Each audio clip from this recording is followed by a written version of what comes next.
السلام عليكم ورحمة الله وبركاته، اخواتي وحبايبي احلى متابعين في الدنيا. كل سنة وانتم طيبين ويا رب بخير وسلام. النهاردة هنعمل مع بعض سمك فطار. النهاردة السبت الحد الاثنين التلاتة، النهاردة ربع يوم رمضان. تمام. انا كنت طبخة اول يوم رمضان وقضاني الاكل 3 ايام ما شاء الله عليا. فانا دايما بعمل الاكل يا جماعة يكفيني يوم او اتنين. تمام.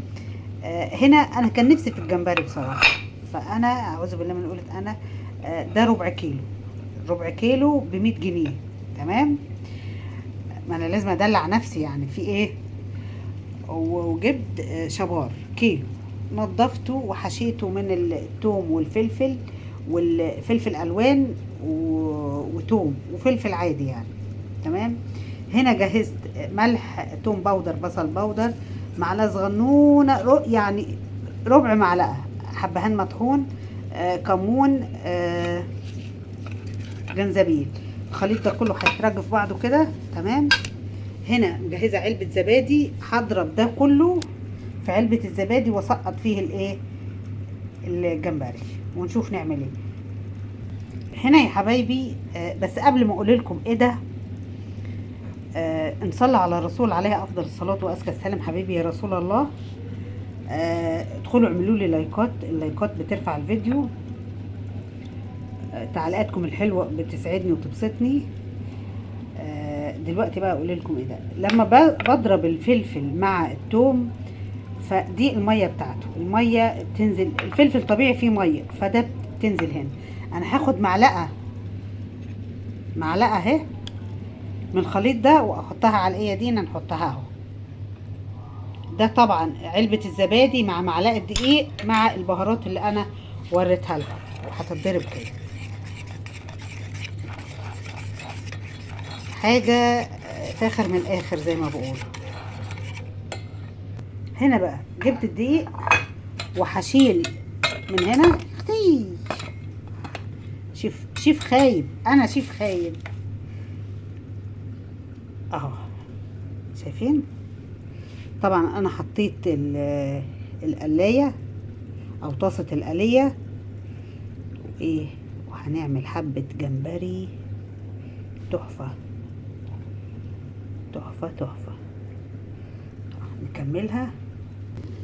هنا بقى انا اخدت اللي باقي من تتبيلة الجمبري وتبلت بها السمك. تمام. قليته زي الفل. الجمبري اهو، الكفر يا جماعة اهو، لان الجمبري ما بياخدش سوا يعني، يا دوب تشممين النار يستوي. انا بقى دلوقتي هعمل ايه يا مامي؟ هاخد الزيت بتاع السمك واعمل بيه الرز. تمام. هنا بقى انا كنت مخمره فول امبارح، عملت الفواله وفضوا لي فايه، حطيتهم في الحله. شايفين الفول يا جماعه؟ شايفين؟ زبده زبده، بس هو لسه ما كملش سوا على فكره.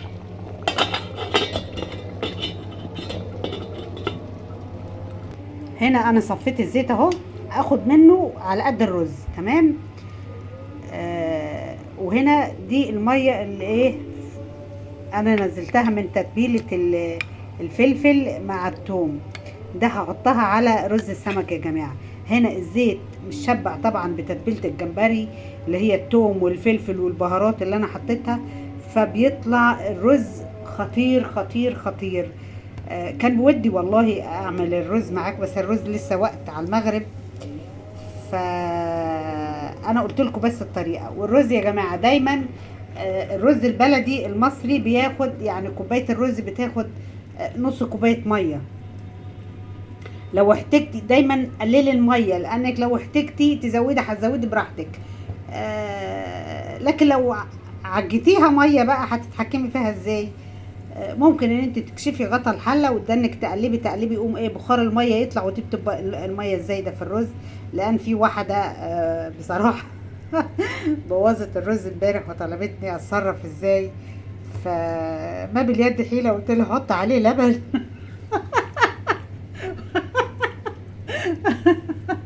واعملي رز بلبن يا جماعة الرز البسمتي بياخد يعني كوباية الرز بتاخد كوباية ونص مية او شوربة. الرز البلدي بياخد نص كوباية مية. فكل سنة وانتم طيبين، ويا رب بخير، ويا رب بصحة، ويا رب أيام سعيدة عليكم كلكم. تعالوا افطروا معايا، أنا بعمل الأكل يكفي يومين عشان مش تقول ماما دينا مفجوعة. ويا رب يبعت لنا ابن الحلال اللي يفطر معانا. يلا أشوفكم على خير، ويا رب دايما تلاقوا الخير. باي باي.